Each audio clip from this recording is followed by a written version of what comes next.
Hey guys, tonight we begin with step in civilized mispeoplizations it dare to imagine.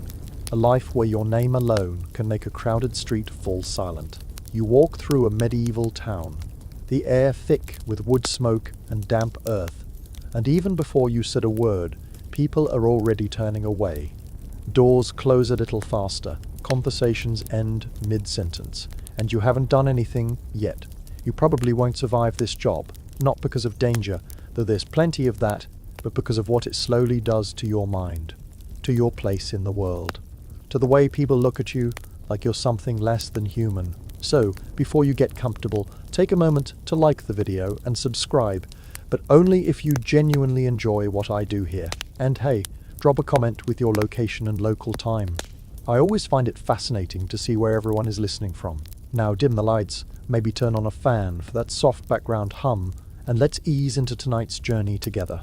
You arrive just before dawn, your boots pressing into the soft, uneven ground outside the town gates. A thin mist hangs low, curling around the wooden palisades like it's trying to hide what waits inside. You've travelled far, farther than you ever wanted to, and all because of a decision that didn't feel like a decision at all.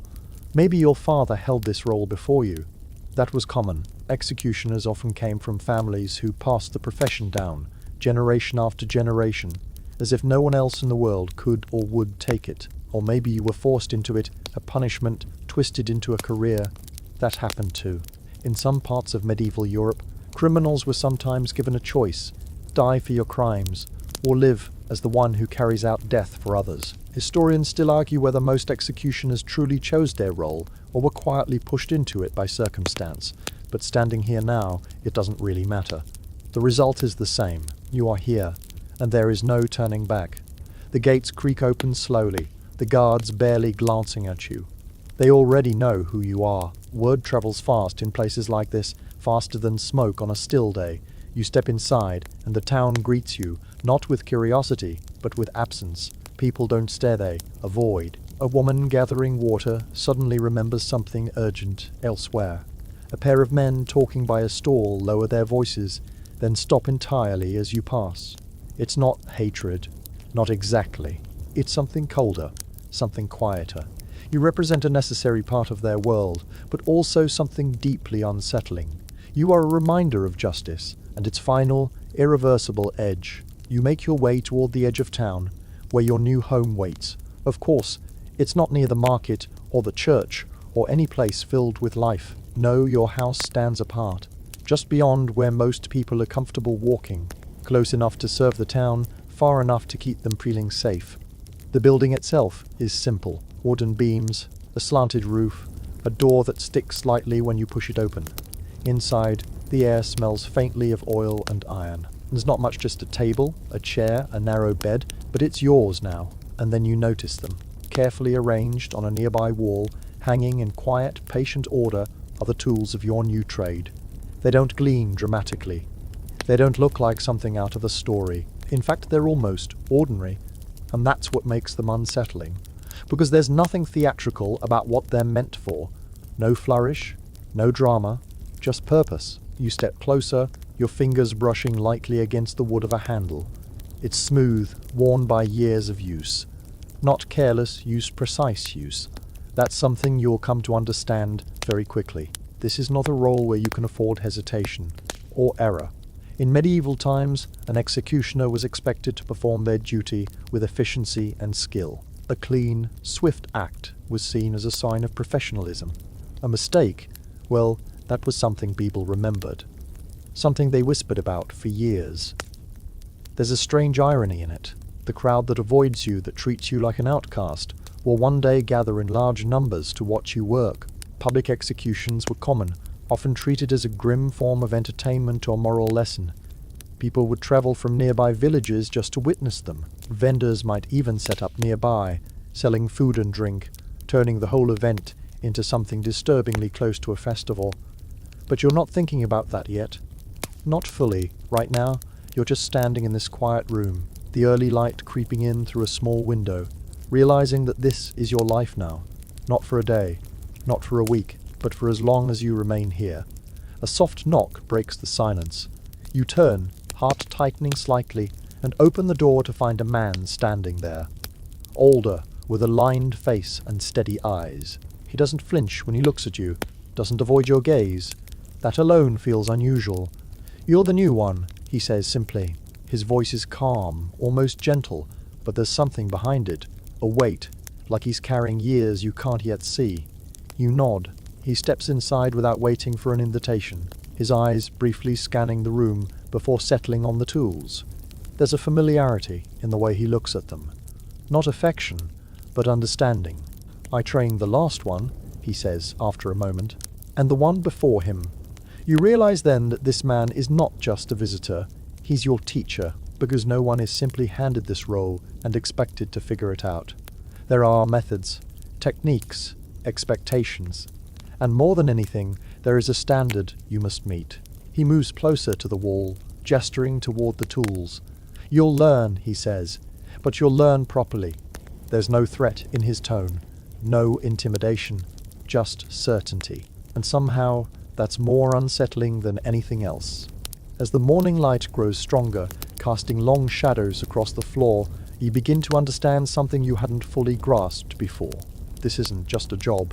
It's a life defined by distance, by silence, by a role that everyone depends on and no one wants to acknowledge. And as you stand there, listening to your new master begin to explain the first rules you will need to follow without question, you can't help but feel that invisible line forming around you.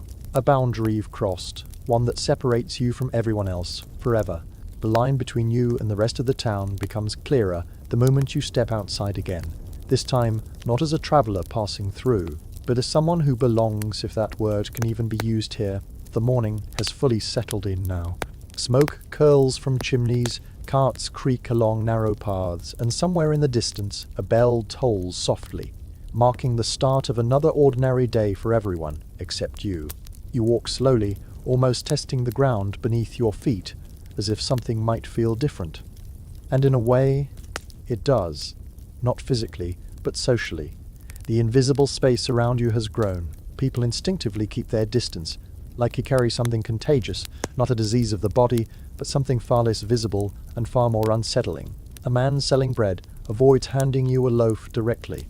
He sets it down on the edge of his stall instead, eyes flicking away as soon as your fingers move toward it. You leave the coin beside it, and for a brief moment, your hand and his come close but never touch. It's a small thing, almost nothing. Yet it says everything.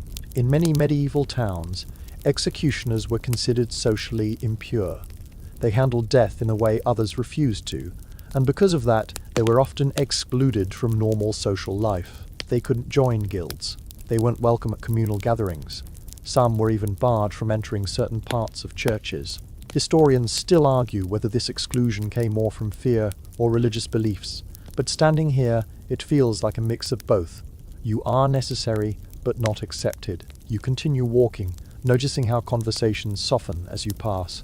A group of children who had been laughing moments ago suddenly go quiet. One of them stares at you, wide-eyed, until an older sibling quickly pulls them away, whispering something you can't quite hear.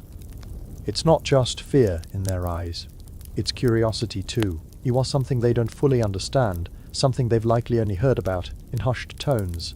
A figure both real and almost mythical. And then there are the whispers. They follow you in fragments. That's him. The new one. I heard the last one. The sentence trails off, as they often do when you're nearby. People don't finish thoughts around you. It's as if words themselves might carry consequences. You make your way toward the center of town, where the church stands, tall and steady. Its stone walls cool against the growing warmth of the day. For a moment, you consider stepping inside. It feels like the right thing to do. A place of quiet, of reflection. But as you approach, you notice the hesitation in the eyes of those standing near the entrance. No one says anything. No one blocks your path. And yet, the message is clear.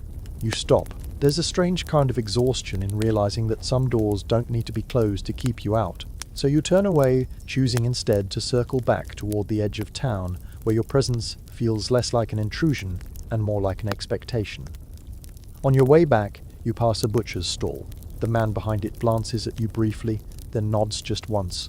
It's subtle, almost easy to miss, but it's different from the others. There's no fear in it, no avoidance. It makes sense, in a way. Butchers, like executioners, deal with things most people prefer not to think about.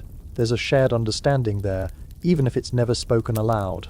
In fact, in some regions, executioners were allowed to take goods from markets without paying, not as theft, but as a strange form of compensation. Meat, especially, was often given freely, perhaps because it came from hands already accustomed to cutting and dividing. It's one of those peculiar perks that feels less like a reward and more like a quiet acknowledgement.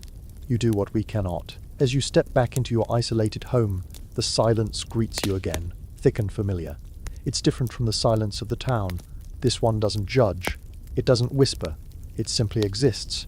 You sit for a moment, letting the weight of the morning settle in. This is your world now. Not just the tasks you'll perform, but everything around them. The distance, the quiet rejection, the constant awareness that you stand just outside the circle of normal life. And yet there's something else beginning to take shape beneath that weight, a kind of clarity. Because when you are no longer bound by the expectations of society, when you are already placed outside its boundaries, certain things become simpler. There are fewer roles to play, fewer masks to wear. You are what you are. And whether that is a curse or a strange form of freedom is something you haven't quite decided yet. A soft creak pulls you from your thoughts as the door opens again. The older man steps inside without knocking this time, as if the habit has already been dropped. He carries something wrapped in cloth, which he sets carefully on the table. "You went into town," he says, not as a question, but as a statement. You nod. "They'll keep their distance," he continues, unwrapping the cloth slowly. You get used to it. Inside is a set of smaller tools, more refined, more precise. "You're not just here for one task," he says, his voice steady. "There's more to this life than people think." He picks up one of the instruments, holding it with practiced ease. You'll learn to do things cleanly, properly. Not just for them.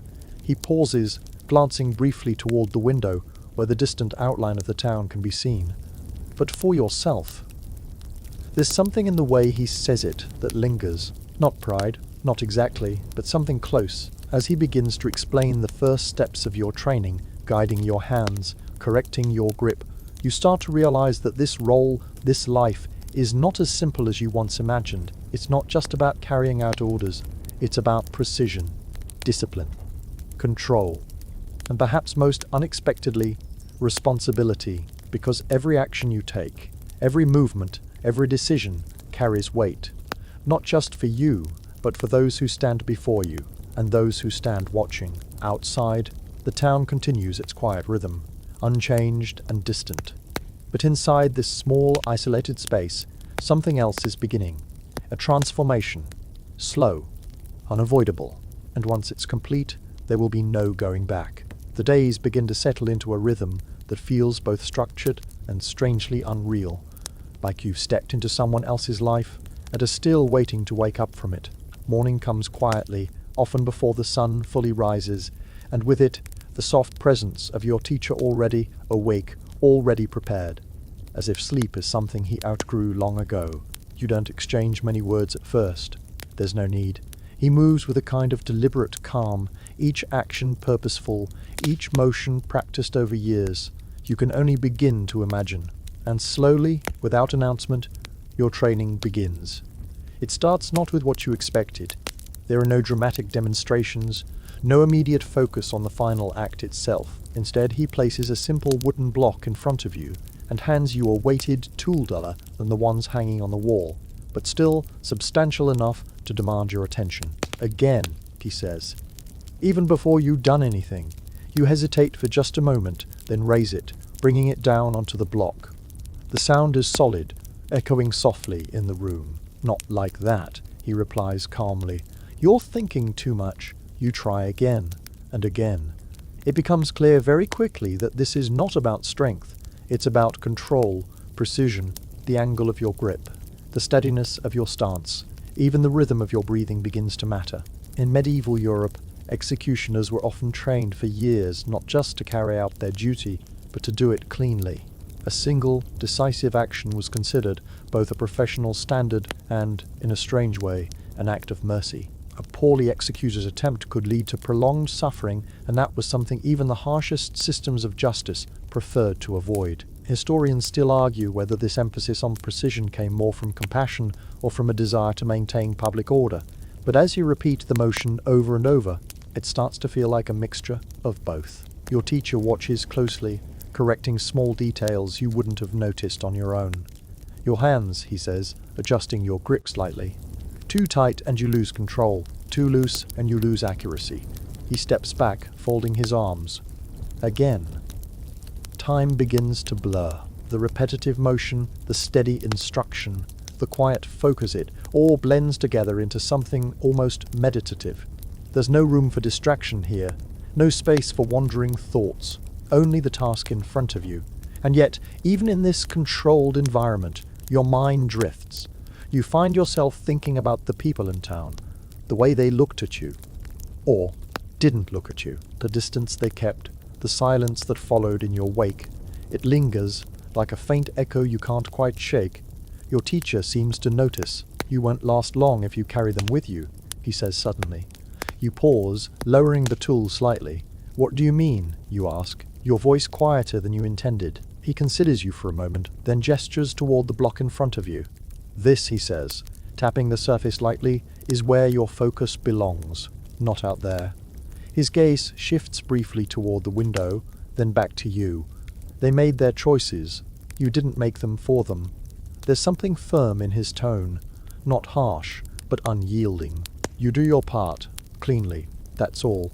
It's a simple idea, almost too simple, but you can feel the weight behind it, because if you don't separate yourself, if you let every face, every story, every whisper settle into your mind, this life will become unbearable very quickly. So you nod, lifting the tool again, and you continue. As the days pass, your training expands. It's not just about the act itself, but everything surrounding it. Preparation, maintenance, understanding the tools, not just how to use them, but how to care for them. Your teacher shows you how to inspect each edge, how to keep it balanced, how even the smallest imperfection can change the outcome. There's a level of detail here that feels almost unexpected, like a craft hidden within a role most people only see in its final moment. In some regions, executioners were also tasked with other duties, disposing of bodies, maintaining order during punishments, even performing certain medical procedures that others refused to handle. It's another one of those strange overlaps, where the line between feared and necessary becomes blurred. You begin to understand that this life isn't defined by a single action. It's a collection of responsibilities, each one carrying its own weight. One afternoon, as the light shifts and shadows stretch longer across the floor, your teacher brings out a different set of tools. Smaller, more delicate.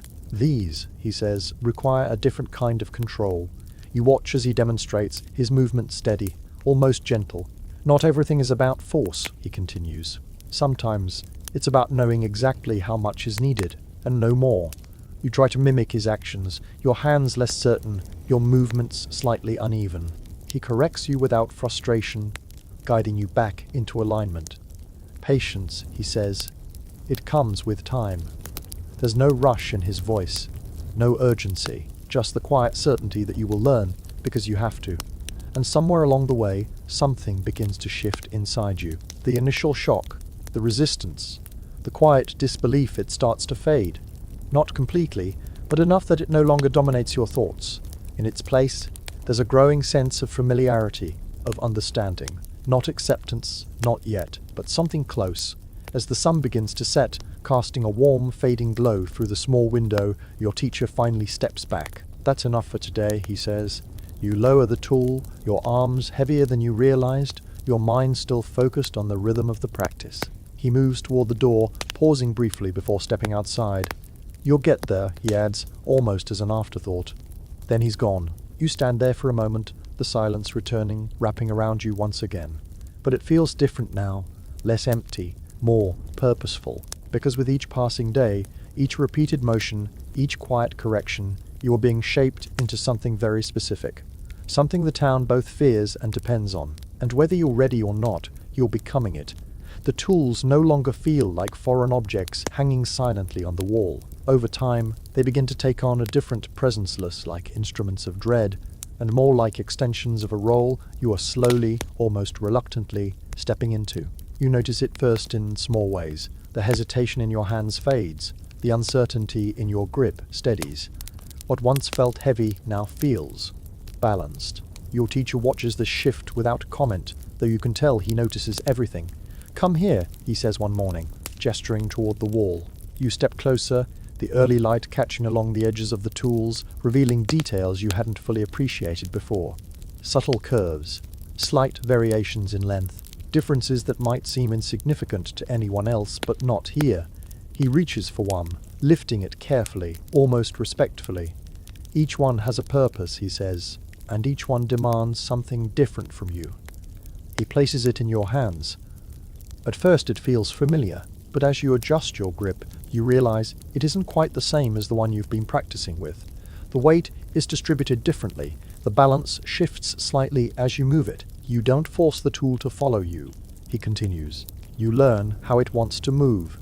It's an odd way to put it, almost like he's describing something alive. You try a few motions, slower this time, paying attention not just to your own actions, but to how the tool responds. There's a subtle rhythm to it, a natural arc that feels smoother when you stop resisting it. He nods, just once. Better. In medieval times, executioners often maintained their own tools with great care. Contrary to popular imagination, these weren't crude or neglected instruments. A well-kept tool was a mark of professionalism, and more importantly, it ensured that the task could be carried out cleanly. Historians still argue whether executioners saw their tools as mere equipment or something closer to a personal craft, but standing here, feeling the weight settle naturally in your hands, it begins to feel like the latter. Your teacher moves to the table, unrolling a cloth to reveal a small kit oils, cloths, and sharpening stones. "This matters just as much," he says, picking up one of the stones. "A dull edge isn't just ineffective, it's dangerous." He demonstrates slowly, running the edge along the stone with a steady, practiced motion. The sound is soft, rhythmic, almost calming in its repetition. You watch closely, then try it yourself. At first your movements are uneven. The angle shifts too much, the pressure varies, but with each pass it improves, slightly, gradually. Consistency, he reminds you, not speed. Time seems to stretch as you work, the repetitive motion drawing your focus inward. It's different from the physical training, quieter, more deliberate. There's no force here, only patience, and in that quiet, your thoughts begin to drift again. You think about how strange it is that something so feared, so avoided by others, requires this level of care, this attention to detail. It's not chaos, it's not brutality in the way stories often describe. It's controlled, measured, almost methodical. There's a moment, brief but noticeable, where the contradiction settles into something you can almost understand. Later that day, your teacher brings out another tool smaller, more precise. "This," he says, placing it in your hand, "is for when force isn't the answer." You examine it, unsure. He demonstrates again, his movements careful, deliberate, almost delicate. "Not every task is the same," he continues, "and if you treat them all the same, you'll fail." You practice under his guidance, your hands learning a different kind of control. Less power, more precision. It's here that you begin to realize something important. This role isn't defined by a single action. It's a collection of skills, each one requiring its own understanding. And with that realization comes a quiet shift in how you see the tools themselves. They're no longer symbols of something distant and abstract. They're part of a system, a responsibility, a duty. There's a peculiar thought that crosses your mind as you continue practicing. In some places, people believe that executioners held strange, almost mystical knowledge. Because they dealt so closely with the boundary between life and death, they were sometimes thought to possess insights or abilities others didn't. Some even sought them out for remedies or advice, believing they had access to things beyond ordinary understanding. It sounds unlikely, almost absurd, and yet, in this isolated space, surrounded by tools that demand both strength and precision, guided by someone who speaks with quiet certainty, it doesn't feel entirely impossible. Your teacher doesn't mention such things. He stays grounded, focused on what can be learned, what can be practiced. But every so often, there's a pause in his instruction, a moment where his gaze lingers, as if he's considering something unspoken. You don't ask. Some things you're beginning to understand are learned over time, not explained. As the day fades and the light softens, you finish your work, carefully placing each tool back in its place. There's a sense of order to it now, a pattern you follow without thinking. Your hands move with more confidence, your movements more deliberate. You step back, looking at the wall. It doesn't feel the same as it did on your first day. It's still unsettling, in a quiet, underlying way, but it's also familiar, and that familiarity carries its own weight, because it means you're adapting, changing, becoming more comfortable in a role that once felt impossible to accept. Your teacher watches you for a moment, then gives a small nod. "You're learning," he says. There's no praise in his voice, no warmth, just acknowledgement. But somehow it feels enough. As you sit down, the silence returning once again, you realize that the tools are no longer just objects you observe from a distance. They are part of your daily life, your routine, your identity. And while the world outside continues to keep its distance, inside this quiet space, something continues to take shape. Slowly, carefully, and with each passing day, it becomes harder to tell where the role ends and where you begin. The longer you remain in this quiet, carefully measured routine, the more you begin to notice something that would have seemed impossible just days ago. Your role, as strange and isolating as it is, fits into the world around you with a kind of unsettling precision, not openly, not comfortably, but undeniably. You see it in the way the town functions. There are rules here, laws, expectations that shape how people live their lives, how disputes are settled, how order is maintained. And at the very end of that chain, after the warnings, the fines, the punishments that fall short of finality, there is you.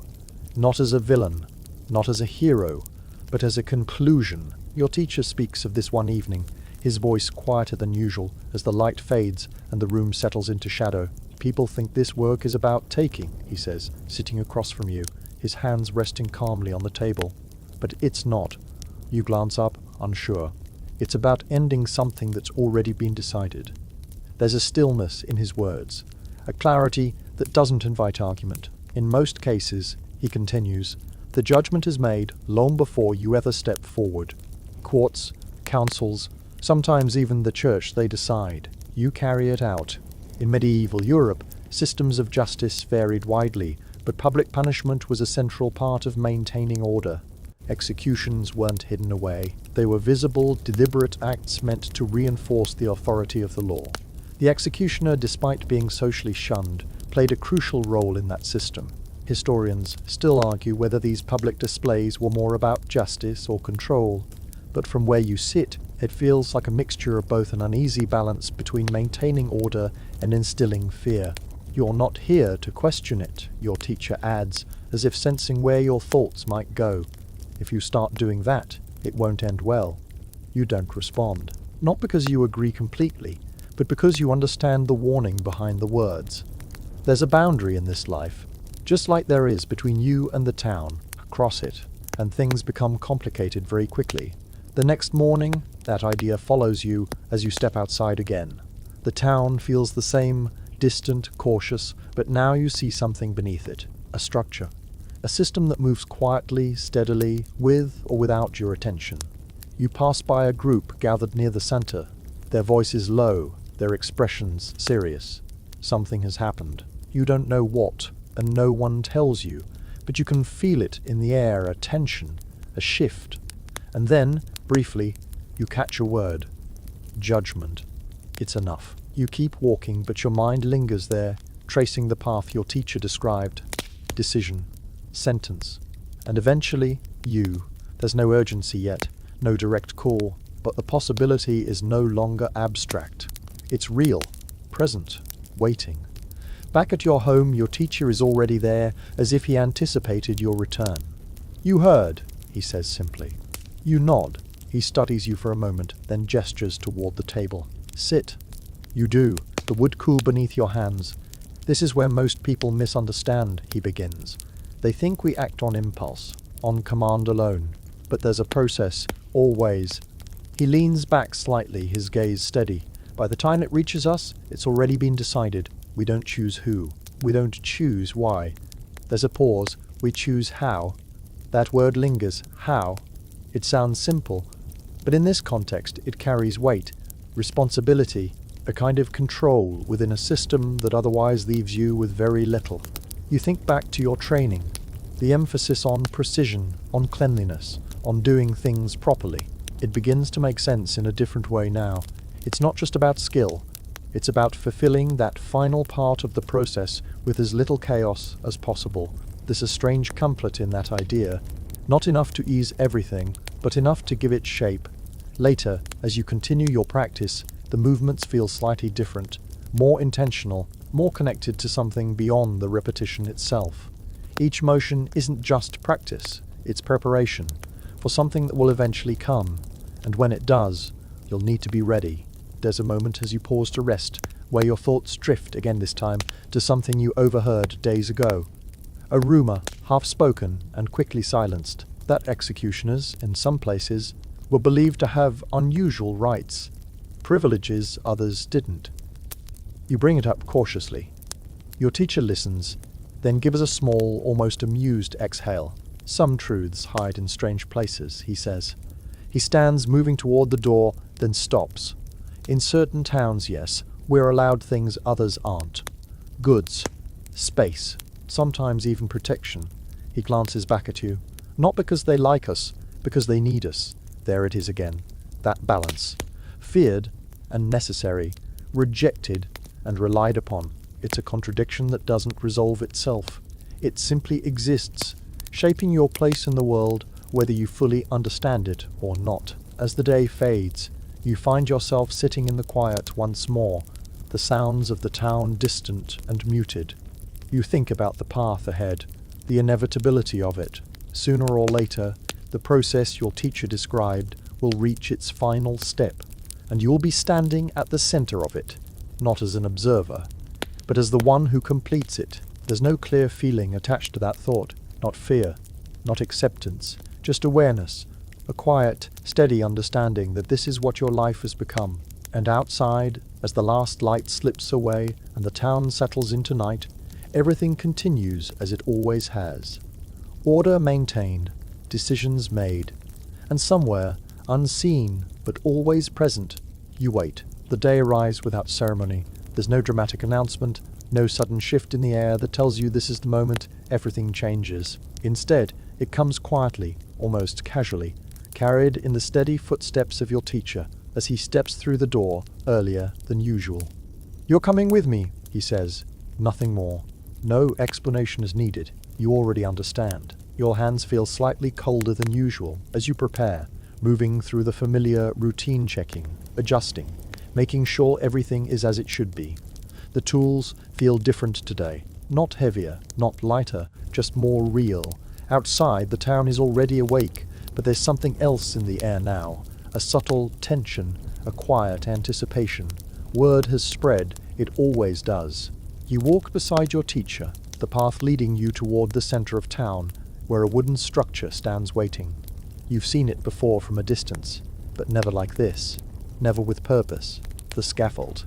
It rises above the crowd, simple but deliberate in its construction. A platform. A place designed for visibility, for finality. People are gathering, their voices low but numerous. There's a strange energy here, not quite excitement, not quite dread. Something in between. In medieval times, public executions were often treated as both a warning and a spectacle. They reinforced the authority of the law while also drawing crowds from near and far. Vendors sometimes lined the edges, selling food and drink, turning the event into something disturbingly close to a communal gathering. Historians still argue whether the crowd came more for justice or for curiosity, but as you step closer, it feels like both. Eyes watch the scaffold with a kind of focused attention that's hard to define. And then, as you and your teacher approach, those eyes begin to shift toward you. The same distance you felt in the streets is here too, but sharper now, more concentrated. People move aside, creating a path without being asked. Conversations quiet. The space around you widens. You don't look at them for long. Instead, you focus on the structure ahead, on the steps leading upward, on the task that waits. Your teacher climbs first, his movements steady, practiced. You follow, each step feeling louder than it should, though in reality, the sound is swallowed by the murmur of the crowd. At the top, the world feels different, higher, more exposed. You can see everything from here: the gathered faces, the edges of the town, the distant fields beyond, and for a brief moment, it all feels strangely distant, like you're looking at it from somewhere else entirely. Your teacher turns to you. "Watch," he says quietly. "That's all. Watch." You step back slightly, your hands still, your breathing controlled as you've practiced. Every instinct tells you to look away, to disconnect from what's about to happen. But you don't, because this is part of it, the process. A small group approaches the scaffold, moving with a different kind of tension. At their center is the one who has been judged. You don't know their story. You don't know what led them here. And you realize in this moment that you're not meant to. Your teacher had been clear about that. You focus instead on his movements. Calm, precise, unhurried. There's no anger in what he does, no emotion that you can see, just a steady, practiced sequence of actions, each one flowing into the next without hesitation. The crowd quiets further, the air feels heavier, and then, in a moment that seems both instant and stretched beyond time, it's done. There's no dramatic pause, no lingering uncertainty, just completion. A collective breath seems to pass through the crowd, followed by a low murmur that slowly begins to rise again. Some people turn away quickly, others linger, their expressions unreadable. You remain where you are, your mind trying to catch up with what just happened. It wasn't what you expected, not in the way stories describe it. There was no chaos, no struggle, no drawn-out moment, just precision, just finality. Your teacher moves with quiet efficiency, completing the remaining tasks without drawing attention. You watch, absorbing every detail, every motion. This is what you've been preparing for. Not the idea of it, but the reality. When it's over, you descend the steps together, the crowd parting once more as you pass. This time, the distance feels different, heavier, more defined, because now you're no longer just the one who will learn. You are part of it. Even if your hands didn't act today, your presence was enough. As you walk back, the town resumes its quiet rhythm as if nothing has changed. But for you, something has. The abstract has become real. The role you've been stepping into has revealed its true shape, and there's no turning away from it now. Back inside your home, the silence returns, but it carries a different weight. You sit for a moment, your thoughts moving slowly, carefully. Your teacher sets the tools down, his movements as calm as ever. "You did well," he says. You glance up, slightly surprised. "I didn't do anything," you reply. He shakes his head. "You stayed. That's enough, for now. Because staying watching, not turning away, is the first step." There's a long pause before he speaks again. "It gets easier," he says, though his tone suggests it's not exactly comfort he's offering. Not because it changes, but because you do. That idea settles quietly in your mind, and as the day begins to fade, the sounds of the town drifting in from a distance, you realize that something fundamental has shifted. You've crossed another line, not just into this life, but deeper into it, and from here on, there's no distance left to hide behind, only the path forward. The crowd fades, the scaffold empties, and the town slips back into its usual rhythm as if nothing remarkable has happened. But for you, the day lingers. It follows you home in the quiet way. Your footsteps sound on the dirt path, in the way the air feels slightly heavier than before, in the way your thoughts move slower, more carefully. You step inside, closing the door behind you, and for a moment you simply stand there. The room looks the same. The tools are where you left them. The light falls across the floor in the same familiar pattern, and yet everything feels different. You sit down, your hands resting on the table, your mind replaying what you witnessed. Not the details, but the feeling of it. The stillness, the precision, the way everything seemed to narrow down to a single, irreversible moment. It wasn't chaotic. That's what surprises you most. It was controlled, measured, and that realization settles into you in a way you can't quite explain. Outside, life continues. You can hear distant voices, the creak of carts, the faint rhythm of daily work resuming. For everyone else, the event has already begun to fade into memory, becoming just another story, another example, another warning. But for you, it's something else entirely. It's a beginning. That evening, you step outside again, not because you need anything, but because staying inside feels too still, too quiet. The town is softer now. The sharp edges of the day, worn down by time and distance. You walk along the outskirts, keeping to the paths you've already learned are safest not because of danger, but because they keep you away from unnecessary attention. Still, even here, you're not entirely alone. A figure stands near a well, drawing water slowly. They glance at you, their expression unreadable, then return to their task. No words are exchanged, no acknowledgement beyond that brief moment. And yet, it feels different from before. Less avoidance.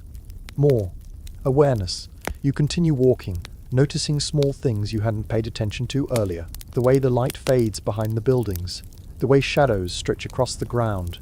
The quiet rhythm of a town settling into night. It's in these moments that you begin to understand the other side of this life.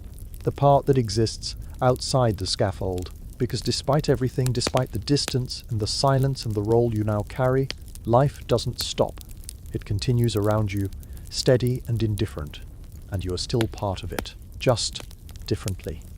Back at your home, your teacher is already there, seated as usual, his posture relaxed but attentive. "You went out," he says. You nod, taking a seat across from him. He studies you for a moment, then speaks.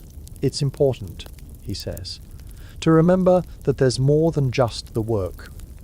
You consider that. It's easy to imagine this life becoming narrow, defined only by its most intense moments.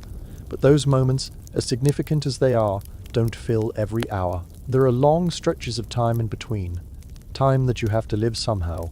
In some regions, executioners developed lives that were surprisingly ordinary in certain ways. They had routines, homes, sometimes even families. But those lives were always shaped by the same boundary you've begun to feel a line that separated them from the rest of society, no matter how much time passed. Historians still argue whether executioners were ever fully accepted within their communities, or if they always remained on the edges. But as you sit here now, it feels clear which side of that line you're on. Your teacher leans back slightly, his gaze steady. "You'll find your balance," he says, "or you won't last." There's no pressure in his tone, just a simple truth, because this life isn't sustained by the moments on the scaffold alone. It's sustained by everything in between. The quiet hours, the routines, the way you carry yourself when no one is watching. You nod slowly, understanding more than you would have a few days ago. Later, as the night deepens, you find yourself lying on the narrow bed, staring at the ceiling. Sleep doesn't come easily at first. Your mind drifts, circling back to the day, to the images, the feelings. But over time, those thoughts begin to soften. They lose their sharpness, not because they're gone, but because they're settling into place, becoming part of something larger. There's a strange realization that comes with that. You expected this life to feel overwhelming, constantly intense. But it's not. It's quiet, structured, filled with long stretches of stillness, broken only occasionally by moments of weight and finality. And in those quiet stretches, you have to find a way to exist, to be. Morning comes again as it always does. The routine resumes. Practice, maintenance, silence. But something has changed. You move with more certainty now, your actions less hesitant, your focus more grounded. The uncertainty that once followed every movement has begun to fade, replaced by a growing sense of familiarity. Not comfort, but understanding. You know what this life is now.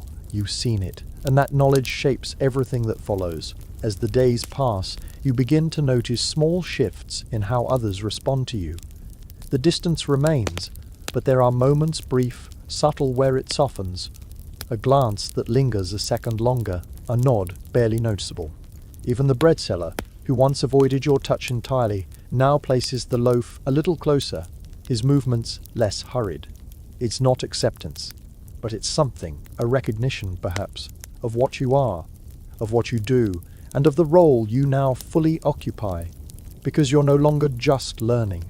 You're part of the structure now, the quiet, unseen edge of it, and as the town continues its steady rhythm around you, you begin to find your place within it. Not at the center, not among the crowd, but just beyond it. Where the line is drawn, where the silence lives, where you now belong. The longer you remain in this life, the more you begin to notice the quieter, stranger layers that exist just beneath the surface. Not in the loud moments, the scaffold, the crowd, the finality, but in the spaces between. In the looks people give you when they think you're not watching. In the small, almost ritual-like behaviors that seem to follow your presence wherever you go. At first you think it's just habit. Fear, maybe. People avoiding what they don't understand. But then you begin to notice patterns. A woman at the edge of the market subtly traces a symbol in the air as you pass. Not openly, her hand moves low, close to her side, as if she hopes no one will see. A man spits lightly over his shoulder after you walk by, his eyes fixed firmly ahead. Even children, who usually struggle to hide their curiosity, sometimes whisper small phrases under their breath before darting away. It's not random, it's ritual. In many parts of medieval Europe, executioners were surrounded by superstition. Because they dealt so closely with death, people believed they carried something unseen, an energy, a presence, something that could either harm or, strangely enough, protect. Some feared that even brushing against an executioner might bring bad luck. Others believed that objects touched by them held unusual properties. Historians still argue whether these beliefs were rooted more in religious ideas or in older folk traditions, but to you, walking through this quiet web of gestures and glances, it feels very real. You don't feel different, but clearly to them, you are. One afternoon, as you move through the outer edge of town, a figure approaches you hesitantly. That alone is unusual enough to catch your attention. Most people go out of their way to avoid crossing your path, let alone stepping directly into it. He's older, his posture slightly bent, his hands clasped together as if holding onto something invisible. He stops a few steps away, not too close. I was told, he begins, his voice uncertain, that you might know things. You pause, unsure how to respond. About pain, he adds quickly. About how to stop it. There's a strange moment of silence between you. You think of your teacher's words, of the training, the precision, the control. And suddenly you understand. In some regions, executioners were also called upon for tasks others avoided. Not just punishments, but things like setting broken bones, treating injuries, even preparing certain remedies. It wasn't because they were formally trained, but because they had practical knowledge of the body that others didn't. It's another one of those contradictions. Feared, yet sought out. You glance at the man, then nod slightly. I can try, you say. His relief is immediate, though he doesn't step any closer. You follow him to a small dwelling at the edge of town, the air inside thick and still. A woman sits there, her arm held stiffly against her side, her face tight with discomfort. You approach carefully, your movements slow, deliberate. There's no instruction here. No guidance from your teacher, only what you've observed, what you've learned. You examine the arm, your hands steady, your focus narrowing as it always does when you're working. The same principles apply: control, precision, awareness. The woman watches you, her expression a mixture of fear and hope. You don't speak much. There's no need. And after a careful adjustment, a small shift, the tension in her face eases slightly. Not gone, but better. The man thanks you quietly, placing a small bundle of food on the table before you leave. You hesitate for a moment, then accept it, not as payment, but as acknowledgement. As you step back outside, the air feels different, lighter somehow. You return home in silence, your thoughts moving slowly. Your teacher is there, as usual. You help someone, he says, not looking up. You pause. Yes. He nods, as if confirming something he already knew. They'll come to you for things like that, he says. Sometimes. He sets down what he's working on, finally meeting your gaze. Just remember, it doesn't change what you are to them. There's no harshness in his words, just clarity. Because even in those moments, those rare, quiet interactions where you are approached rather than avoided, the line remains. You are still outside, still separate, still the one who stands at the edge of their world. And yet, there's something in that interaction that lingers. Not acceptance, but connection, brief. fragile, real. That night, as you sit in the dim light, you think about the strange position you hold, how you can be both feared and needed, avoided and sought out all at once. It doesn't resolve itself. It doesn't make perfect sense. But it doesn't have to. This life isn't built on simple answers. It's built on contradictions, on roles that don't fit neatly into the expectations of others. And as you lie down, the quiet settling around you once again, you realize that you're no longer trying to fully understand it. You're learning to exist within it, to move through it, to accept that some things will always remain just beyond clear explanation. Outside, the town sleeps, its rhythms slowing, its voices fading. And somewhere within that quiet, you find your place not fully seen, not fully understood, but present. A part of the world, even if you stand just beyond its reach. The fear of making a mistake doesn't arrive all at once. It builds slowly, almost quietly, threading itself into your thoughts during the calmest moments. When you're practicing, when you're maintaining the tools, even when you're sitting in stillness with nothing but your own breathing to listen to. At first, it's just an idea, a possibility, but the more you learn, the more real it becomes, because now you understand what's expected of you, not just to perform the task, but to perform it correctly. Your teacher doesn't speak about mistakes often. In fact, he avoids the subject for the most part, focusing instead on precision, on discipline, on doing things the right way every time. But one evening, as the light fades and the room settles into that familiar quiet, he brings it up. "Sit," he says. You do, sensing something